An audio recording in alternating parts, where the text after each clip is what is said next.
Bismillahirrahmanirrahim. Assalamualaikum warahmatullahi wabarakatuh. Alhamdulillah wa syukurillah wa la hawla wa la quwwata illa billah. Asyhadu an la ilaha illallah wahdahu la syarika lah. Wa asyhadu anna Muhammadan abduhu wa rasuluh. Allahumma salli wa sallim ala Muhammadin sallallahu alaihi wasallam wa ala alihi wa ashabihi ajma'in. Amma ba'du.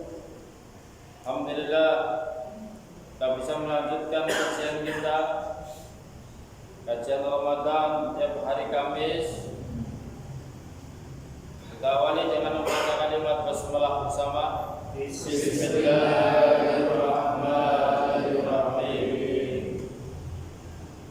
Bapak Ibu yang dirahmati Allah Subhanahu wa taala, pertemuan yang lalu kita sudah sampai kepada janji Allah Subhanahu wa taala dalam Quran surat Al-A'raf ayat 96. Allah Subhanahu wa taala berfirman, Bismillahirrahmanirrahim. Walau anna ahlal qura amanu wattaqau lafatahna 'alaihim barakatim minas samaa'i wal ardh walakin kadzabu fa'akhadnahum bima kanu yaksibun. Allah Subhanahu wa taala memberikan janji kepada kita semua, kepada ahlu negeri, ahlu desa, ahlu masyarakat, dan Allah Subhanahu wa taala memakai kata-kata anna. Kata-kata apa? Anna. Anna niku bahasa kitanya itu sejenis huruf sumpah, huruf taukid, yakin. Ini Allah yang mengatakan keyakinannya, menyumpahkannya bahwa 100% itu akan ada. Seperti halnya manusia itu memakai kata-kata sungguh atau yakin, bahasa Jawanya bahkan ditambah gologokin, yakin sungguh. Namanya harfut taukid. Walau anna, sekiranya sesungguhnya ahlal qura, penduduk negeri-negeri itu amanu, beriman, wattaqau, dan mereka semua bertakwa kepada Allah Subhanahu wa taala. Surat Al-A'raf ayat 96. Nggih. Al-A'raf niku surat yang ke-7. Nggih, surat yang ke-7 ayatnya 96. Nggih. Sampun? Nggih. Surat yang ke-7. Allah memberikan janji kepada kita semua.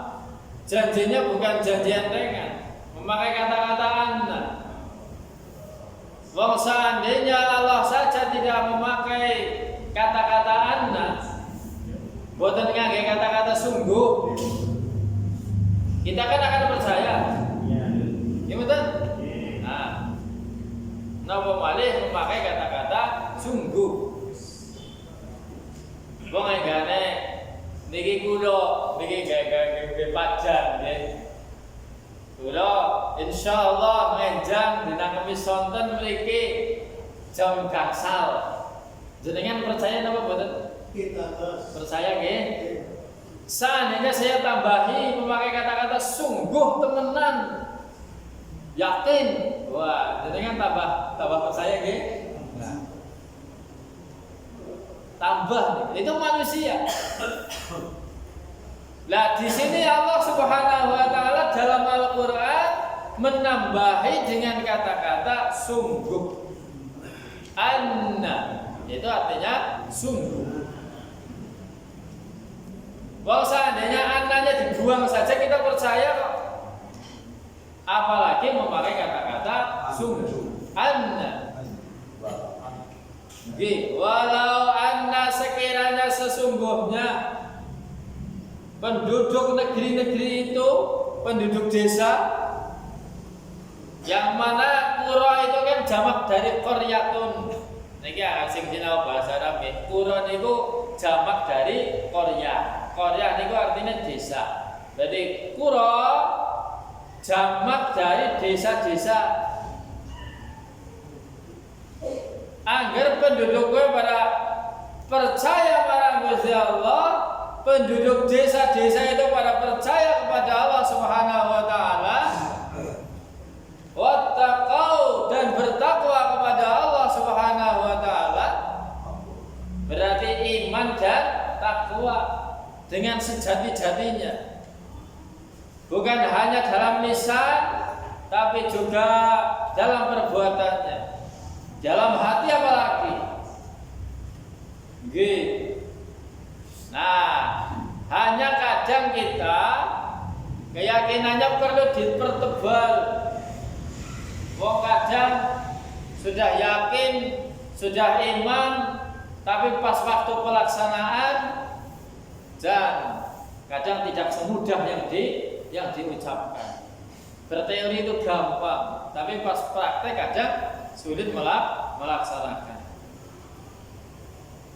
Termasuk hal-hal yang diperintahkan Allah Subhanahu wa taala, kewajiban yang nampak, kewajiban yang zahir, masalah salat wajib bagi laki-laki. Ditambah perempuan kalau sangat mungkin. Seniki perempuannya sangat mungkin beli temu sendiri. Kan dulu ada yang ngeyel, Ustaz, itu kalau perempuan kok di rumah, iya menghindari fitnah. Waras kalau menghindari fitnah, mungkin perempuan muda banyak yang naksir akan maring masjid, bukan digoda. Tapi wong maring masjid mboten malah kaya banturan pasar kemripun niku. Angel bukan tulisannya kan gitu. Nah, kan sedikit mbah-mbah kan misalnya lah ngasih goda nggih. Mbak Putri ya wis langka lah, Putri nek berkata kan harus niku. Nah, maka insyaallah ya tidak ada yang menggoda, tidak ada yang membuat fitnah. Kan begitu. Nah, sekiranya ingin ke masjid maka tidak ada larangan. Mungkin akan bersilaturahmi terhadap muslim-muslimah atau mendengarkan imam yang bacaannya lebih fasih daripada mungkin di rumah salat sendirian gitu kan. Nah, maka tidak ada larangan bagi kaum muslimah yang tidak ada godaan padanya, bolehkan datang ke masjid. Tapi ketika memang betul-betul ada fitnah, monggo di rumah. Ada lagi ajaran bagi kita, mungkin bapak-bapak harus membina kaum perempuannya, membimbing istri dan anaknya, terutama yang perempuan, untuk apa? Senantiasa menjaga dan menutup auratnya. Aurat perempuan adalah dimana?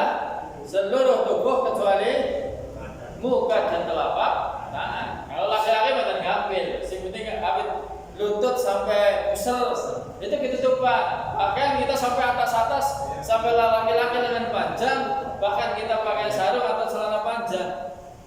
Tapi bagi perempuan, masya Allah, kadang PR kita itu seperti itu. Terutama apalagi ini masjid ini dekat jalan raya itu kan, nggak bisa dihindari kadang. Tapi ketika ada edukasi ini tidak bisa serta-merta langsung bak betunduk, tapi apa? Berproses. Dari apa? Dari keluarga yang terkecil. Jadi dakwah yang paling pas adalah dakwah dalam dunia terkecil terlebih dahulu, urutan. Sebagaimana dulu tahun kepengker sama si ingat kalau nggak salah itu, waktu kajiannya di sana, kita yang pertama adalah dakwah kepada pribadi, yang kedua dakwah kepada keluarga, yang ketiga dakwah kepada masyarakat, yang keempat dakwah kepada yang lebih luas lagi. Maka sekiranya kita dakwah secara pribadi sudah, kepada diri sendiri sudah, Bahkan kalau perlu kita memaksa diri untuk beriman dan memaksa diri untuk bertakwa, walaupun berat rasanya, baru kita bisa bertakwa kepada anggota keluarga kita. Seandainya diri sendiri kok belum melaksanakan, kok kita sudah amar ma'ruf nahi munkar, maka anggota keluarga kita akan bilang kepada kita, berkomentar, oh bapaknya anu jarang ngoni kan begitu. Oh bapaknya gue jamaah gue boten kepertahanan jamaah kan. Nah, menjadi aneh. Maka setelah kepada diri sendiri, kita bisa mengajak kepada istri kita dan anak-anak kita dalam hal sholat, dalam hal majelis taklim, dalam hal ketaatan kepada Allah yang lain. Seperti tadi, misalnya menutup aurat. Tidak mudah untuk mendidik anak putri kita misalkan. Ayo dek atau mbak kepada anak putri kita pakai kerudung menutup aurat ketika keluar rumah. Kenapa wajib dilaksanakan? Kalau perlu dipaksa, karena dia berada dalam tanggung jawab kita. Jangan sampai anak putri kita keluar ke sana kemari tidak menutup aurat. Kalau perlu kita paksa. Untuk apa? Untuk membelikan kerudung bagi anak putri kita.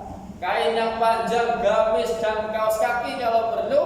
Agar apa? Agar dia menjaga harkat martabatnya, baik di hadapan manusia maupun di hadapan Allah Subhanahu wa ta'ala. Yang perlu sekarang adalah keimanan kepada Allah. Saya yakin kalau zaman sekarang banyak anak-anak putri kita kudungnya wis satu rak mungkin kalau dia disimpan semua dalam almari bisa kerudungnya satu rak, nggih mboten? 17. Pinten, Bu? Lebih. Oke. Tapi hubungan awak telanjang. Nggih, masyaallah. Nggih. Bahkan mengganti ya sampai banyak kerudung. Berarti tugas kita apa? Menyadarkan bahwa memakai kerudung jadi sebenarnya menutup auratnya adalah wajib. Sarannya adalah memakai apa? Kerudung atau jilbab itu. Kan ada yang berkomentar, Ustaz ini kan bukan pengajian, nggak pakai kerudung. Nah, maka perlu diedukasi, dibuat kesadaran bahwasanya memakai kerudung bukan hanya ketika pengajian, bukan hanya ketika ke masjid, bahkan sedang becar pun wajib memakai kerudung. Becar itu belanja gitu, lah shopping, jangan shopping ke mall ya. Becar yang sayur di depan rumah. Nah, ketika penjualnya laki-laki, kita yang beli mbak-mbak kita, maka kita wajib memakai kerudung terlebih dahulu. Kecuali kalau sang penjual perempuan, ibu-ibu dan ke belakang rumah, nah itu Pak. Karena apa? Sesama putri. Tapi kalau di luar rumah, di jalan yang mungkin ada di luar mahram, di luar mahram pemelihat kita perempuan, maka bisa terkena hukum dosa karena sudah taklif, mukallaf dan balik. Ini yang kadang orang tua melupakan. Ada yang mengingatkan secara global, dia kudungan, nah itu sudah bagus itu.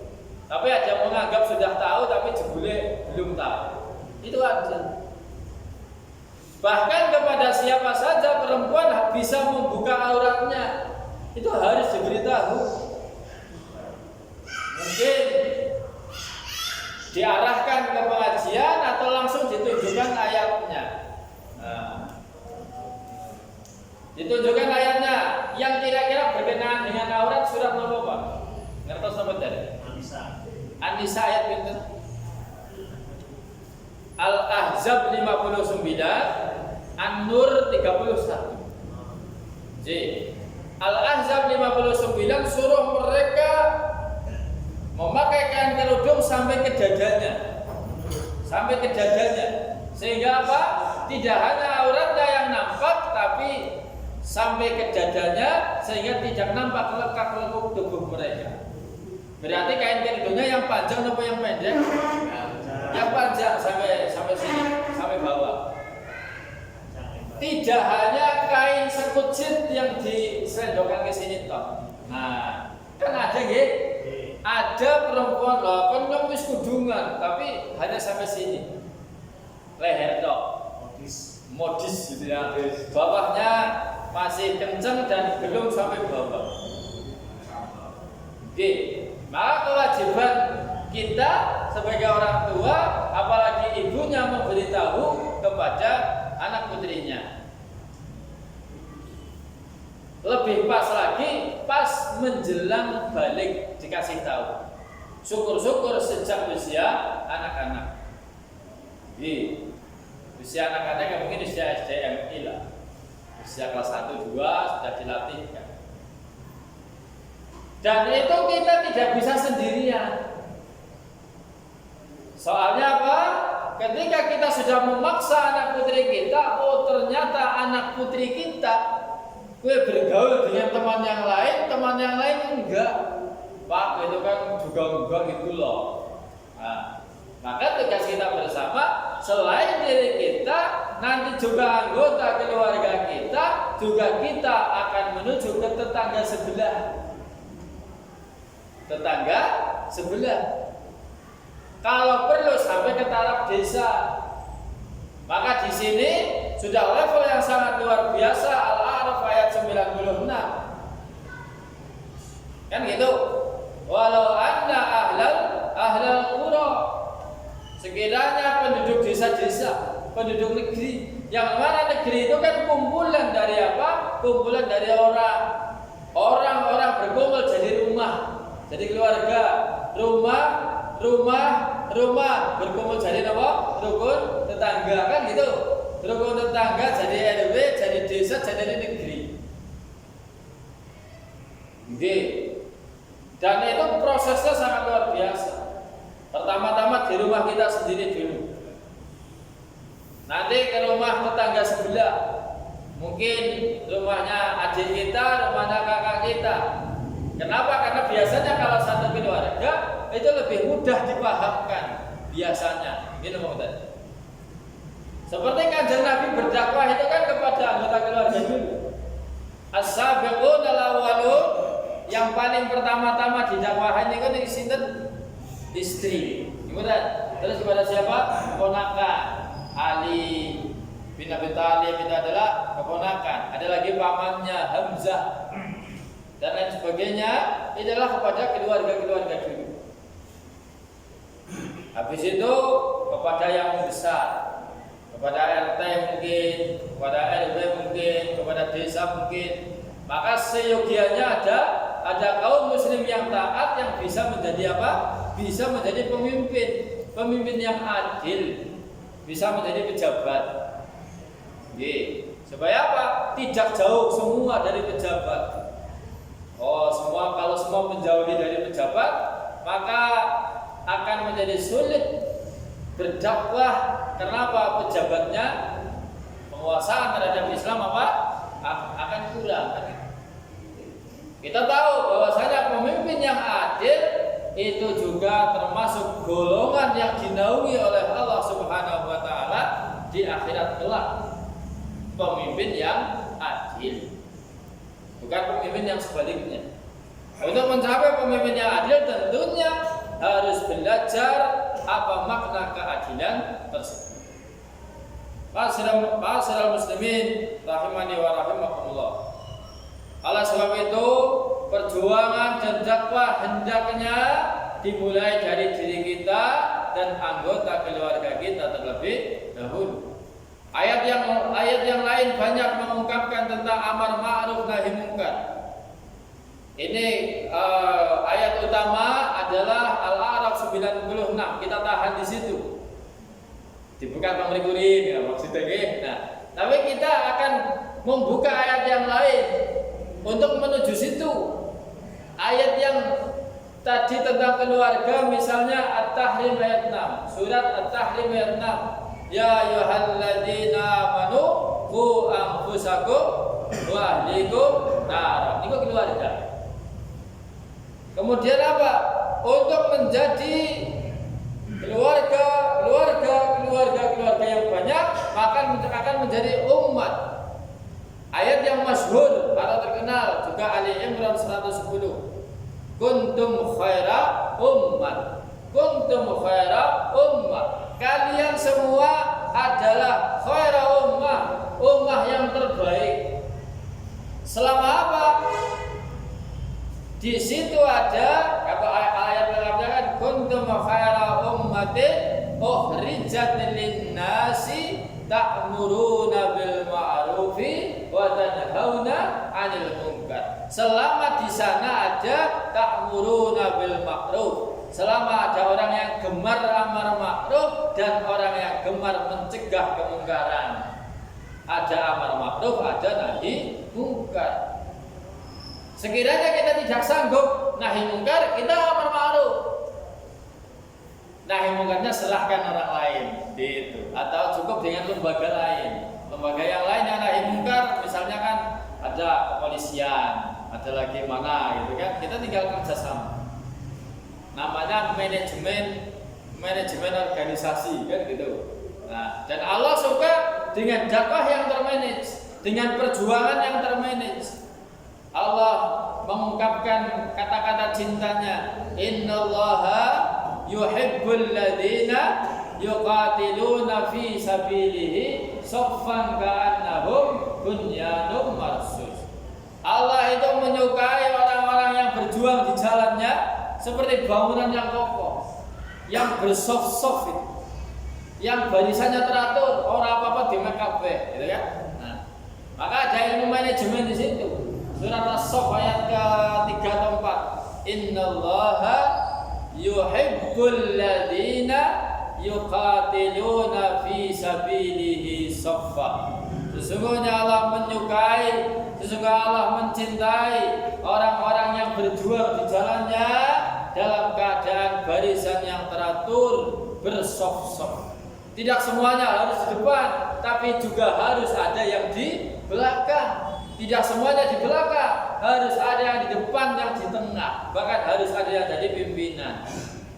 Dan tidak boleh merasa diri saya yang paling berjasa, nggak bisa. Kenapa? Karena yang di depan dan di belakang sama-sama berjasanya. Bahkan bisa jadi orang yang tidak terlihat jasanya sangat besar dalam dakwah itu.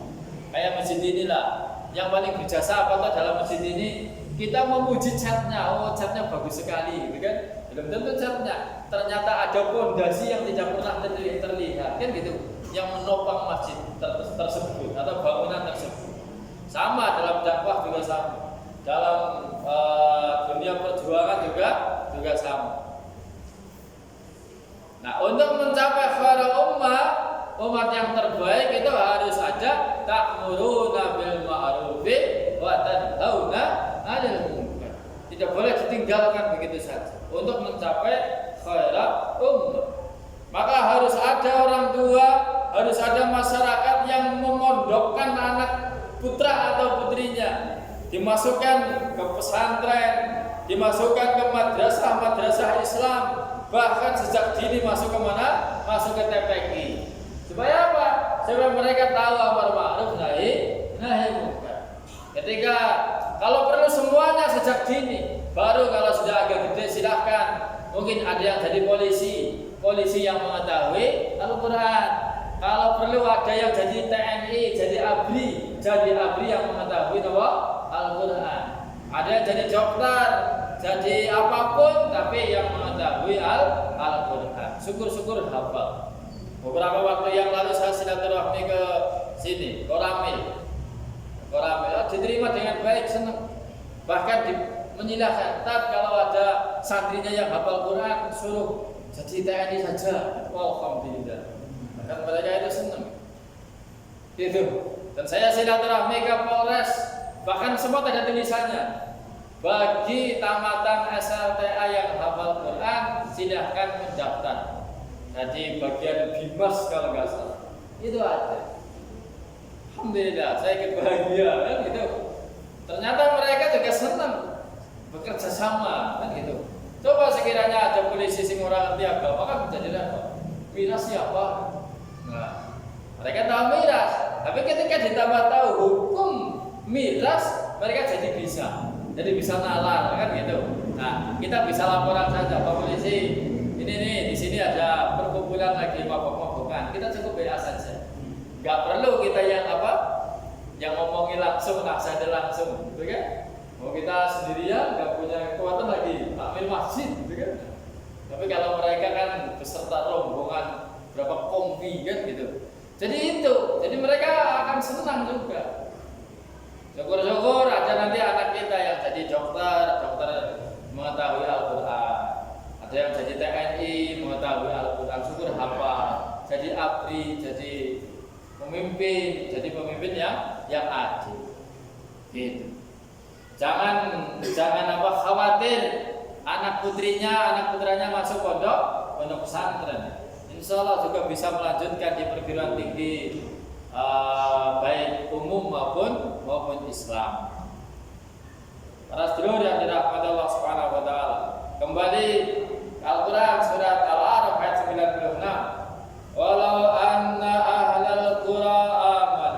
Sekiranya penduduk negeri-negeri itu beriman, percaya pada Allah Subhanahu wa taala, wattaqau dan bertakwa kepada Allah Subhanahu wa taala, la fatahna alaihim, sungguh akan kami buka kepada mereka barakatim minas samai wal ard, keberkahan dari langit dan dari bumi. Tidak hanya dari langit dan juga dari mana? Dari bumi. G. Itu Allah ini yang menjanjikan, bukan manusia. Kalau janji Allah sifatnya apa? Pasti. Innallaha la yukhliful mi'ad. Maka pendidikan terus kita galakkan, jangan bosan-bosan. Dari kita, dari keluarga, langsung merambah ke masyarakat sampai ke negeri. Nah, ini adalah janji Allah. Maka insya Allah kalau begini jadinya, ada keberkahan dari Allah Subhanahu wa taala yang turun dari langit dan juga keluar dari bumi. Tidak ada kesusahan di antara kita. Kenapa? Karena ada barokah. Barokah itu apa? Dalam kamus barokah ini kenapa? Berkah nggih. Kan kontongan ini semoga rahmat dan berkah Allah pada kita, ya kan? Assalamualaikum warahmatullahi wabarakatuh. Berkah ini kenapa? Berkah adalah ziyadatul khair, bertambahnya kebaikan. C. Apa ada barang tidak baik? Aslinya barang itu netral, tapi bisa jadi baik dan bisa menjadi tidak baik karena ada keberkahan dan ada tidak. Harta saja bisa berkah dan bisa tidak. Motor baik, ada motor sing kanggo gawe, malah ana motor sing neseki kan? Terus neseki malah betul kanggo gawe kan? Ada motor ini malah nang pakai neseki lah, ya lebih baik tidak ada kan begitu. Ini diingatkan wong yang ana sing turun, nah misalnya kata sing tapi ada satu sisi motor sama-sama baiknya, bahkan ada motor yang lebih jelek tapi sangat bermanfaat di tempat lain. Nah, bisa jadi motor yang barokah. Apakah ada anak yang begitu? Bisa jadi. Ada anak yang sangat dicintai oleh orang tuanya karena sangat berbaktinya, karena sangat solehnya, ada ziyadatul khair. Tapi ada anak jam sing malah nyebeli banget, diperintah boten nurut, gimana? Kon kudungan ora gelem, kon masak ora gelem, kon ngapa-ngapa uga. Malah gawe-gawe sering membuat hati kan nyaman, jelas. Pola privasi ya. Begitu. Maka kita selalu mendoakan juga anak-anak kita dan anak-anak kita, semoga menjadi anak yang penuh keberkahan. Walau anna, lagi-lagi ke ayat 96. Maka kajian kita nanti bisa khusus mengkaji ayat 96 surat apa? Surat Al-A'raf. Walau anna ahlal qura amanu wattaqau la fatahna alaihim barakatim minas samai wal ard. Inilah janji Allah memakai kata-kata anna, dan sekiranya sesungguhnya penduduk negeri-negeri itu beriman dan bertakwa kepada Allah Subhanahu wa taala, sungguh, la nyala pendek juga artinya sungguh. Jadi tengah ayat niki sungguhnya wis ping kalih niki. Sing pertama anak, sing kedua la pendek juga artinya apa? Sungguh. Agar la panjang, la artinya boten atau tidak. Kalau la fatahna maka kita tidak membukakan. Tapi kalau la yang pendek artinya sungguh akan kami buka alaihim atas mereka barakatim minas sama'i wal ard, keberkahan dari langit dan dari bumi. Walakin kadzabu, lanjutannya, akan tetapi mereka semua itu kadzabu, mendustakan. Orang percaya mari Gusti Allah. Mereka mendustakan apa yang diturunkan Allah Subhanahu wa taala kepada kita. Mereka tidak mempercayainya, bahkan ngece itu kan loh. Quran itu kayak gue tok, menghina, tidak mempelajarinya, apalagi mentadaburinya. Mereka tidak tahu apa-apa yang ada di dalamnya. Sampai-sampai mereka terjerumus kepada kata-kata mendustakan. Walakin kadzabu, akhirnya apa? Mereka menerima balasannya. Fa'akhadnahum, maka kami timpakan siksa kepada mereka bima karena apa-apa yang kanu adalah mereka yang sibun mereka kerjakan. Jadi mereka terjerumus kepada apa? Mendustakan apa-apa yang diberikan Allah Subhanahu wa taala kepada kita. Kenapa? Karena mereka bisa saja menyengaja atau mereka awalnya pura-pura menyengaja. Lah, nyampe orang sholat para papa, jadinya orang sugi-sugi misalnya. Tapi ketika terbiasa seperti itu, maka dikhawatirkan termasuk mendustakan Allah Subhanahu wa taala. Bahkan kalau sengaja betul-betul dari hati yang paling dalam, ditakutkan orang itu telah murtad keluar dari Islam, menyepelekan ajaran-ajaran Allah Subhanahu wa taala. Salat, menyepelekan puasa, menyepelekan zakat pada mampu dan lain sebagainya. Para sedulur yang dirahmati Allah Subhanahu wa taala, maka iman itu kan bisa bertambah dan bisa berkurang. Al-imanu yazidu, iman itu yazid, bertambah. Wa yanqusu, dan berkurang, bisa naik bisa turun. Al-imanu yazidu bit-ta'ati, iman itu bertambah dengan hal-hal yang taat kepada Allah Subhanahu wa taala. Ketika kita banyak taat kepada Allah Subhanahu wa taala, iman itu naik. Yazidu. Ketika kita berkumpul dengan orang yang saleh, iman kita itu naik karena nyetrum, kan gitu.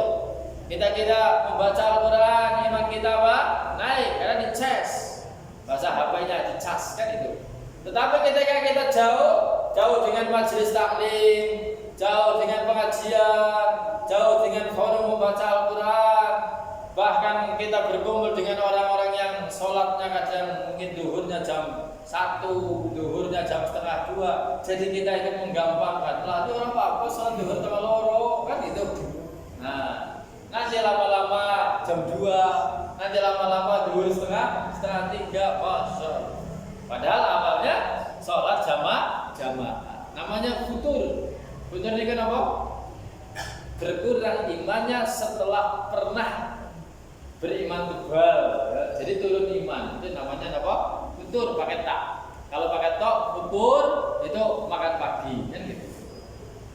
Para saudara yang dirahmati Allah Subhanahu wa taala, maka seyogianya kita ketika belajar ayat ini, kita akan terus tanpa surut untuk memaksa diri kita, bahkan memaksa anggota keluarga kita dalam jajaran orang-orang yang beriman dan jajaran orang-orang yang bertakwa. Jadi kalimat takwa itu bukan kalimat penghias dari para khatib Jumat. Kalau khatib Jumat kan wajib mewasiatkan apa? Takwa. Itu bukan penghias toh, tapi justru sangat penting. Bahkan di dalam Al-Qur'an ada berapa kata-kata takwa? 240 kata-kata takwa dalam Al-Quran dengan berbagai derivatifnya, dengan berbagai katanya. Ada yang muttaqun, ada yang yattaqun, ada yang ittaqi, ada yang yattaqi. Yang berkaitan dengan takwa ada 245 ribu. Nah, jadi menunjukkan hal yang sangat urgen, hal yang sangat penting. Para sedulur yang dirahmati Allah Subhanahu wa taala, waktu hampir berbuka puasa, tinggal beberapa menit. Kami informasikan untuk hari Kamis besok, menurut informasi ada gerhana matahari, gerhana matahari, maka monggo kaum muslimin muslimat disunnahkan untuk melaksanakan sholat gerhana. Maka monggo Pak Takmir untuk sekiranya sakit untuk melaksanakan sholat gerhana. Oke, berarti kaum muslimin muslimat yang itu cukup ikut berjamaah. Nanti jamnya dan lain sebagainya nanti dari takmir bisa menginformasikan. Hari Kamis besok berarti hari yang terakhir dalam berpuasa, insya Allah. Ketika informasi hari raya Idul Fitri hari Jumat kata saya, hari Jumat, maka Kamis adalah pertemuan itu.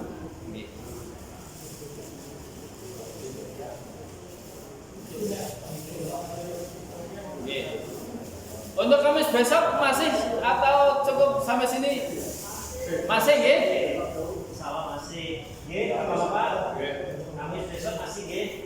Kamis terakhir. Nggih. Kalau masih nggih, saya insyaallah tak usahakan hadir. Terus takbir. Nggih, saged. Nggih. Nggih, bismillah. Semoga tidak ada halangan dan semoga kita semua sehat selalu nggih. Marilah kita berdoa pada Allah Subhanahu wa taala, semoga Allah menerima amal ibadah kita, semoga Allah mengampuni dosa-dosa kita. A'udzubillahi minasyaitonir rajim. Bismillahirrahmanirrahim. Alhamdulillahirabbil alamin, hamdan syakirin, hamdan na'imin, hamdan ni'amahu wa yukafi mazidah. Ya Rabbana lakal hamdu kama yanbaghi li jalali wajhikal karim wa 'azimi sultanik. Allahumma shalli ala Muhammad wa ala ali Muhammad kama shallaita ala Ibrahim wa ala ali Ibrahim fil alamin innaka Hamidum Majid. Allahumma inna nas'aluka al-huda wat tuqa wal 'afafa wal ghina. Allahumma inna nas'aluka ilman nafi'a wa rizqan thayyiban wa amalan mutaqabbala. Rabbana hab lana min azwajina wa dhurriyyatina qurrata a'yunin waj'alna lil muttaqina imama. Dhahabal dawa'u wa ibtallatil 'uruq wa thabata al-ajru insyaallah. Dhahabal dawa'u wa ibtallatil 'uruq wa thabata al-ajru insyaallah. Dhahabal dawa'u wa ibtallatil 'uruq wa thabata al-ajru insyaallah. Rabbana atina fid dunya hasanah wa fil akhirati hasanah wa qina adzabannar. Subhana rabbika rabbil izzati amma yasifun. Wassalamun alal mursalin. Walhamdulillahi rabbil alamin. Demikian apa yang kami sampaikan. Mohon maaf atas segala kesalahan. Kita tutup dengan alhamdulillah dan doa kafaratul majlis bersama.